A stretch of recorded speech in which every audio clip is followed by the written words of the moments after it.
Tanong ng isa nating kaibigan, paano at magkano ang pagpapalit ng kulay sa LTO? Tara, himayin natin. Dapat ay napalitan mo na ang kulay bago pa man dumaan sa legal na proseso.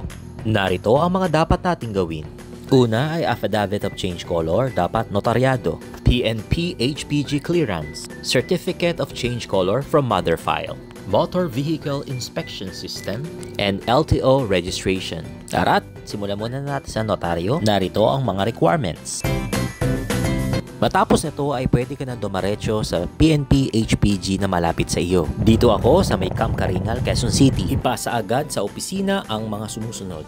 Notarized Affidavit of Change Color, Original ORNCR, photocopy of original owner's valid IDs with signatures.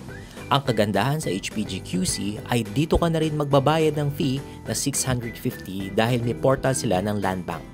Matapos nito ay hihingi ka ng form sa labas para sa stencil at picture with PNP HPG officer. Ayun, nakuha rin natin agad ang clearance.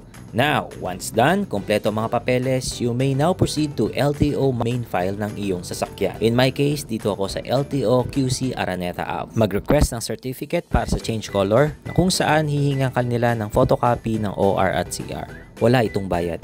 Dito nakapaloob ang mga sumusunod na dapat mo munang ipa-photocopy at isoli sa kanila. Una, ang Certificate of Stock Reported. Pangalawa, PNP Motor Vehicle Clearance. At ang pangatlo, Sales Invoice na mula sa kasa. Next nito ay pwede ka na dumaretso sa MVIS ng LTO kung saan ka magpaparehistro. Dito ako sa East Avenue, Quezon City, na central ng LTO. Mag-request ng inspection report para sa change color kung saan magbabayad ka ng 50 pesos.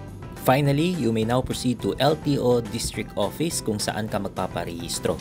Ipasa ang lahat ng original documents ng lahat ng transaksyon. Nagbayad lamang ako ng 40 pesos at ayan na, nag-appear na ang bagong kulay ng aking motorsiklo sa OR at CR. Narito ang total expenses ko sa change of color. Sa kabuuan, gumastos ako ng 840 pesos. Kaya huwag ka na magpa-fixer, kaya mo yan, mas makakatipid ka, promise.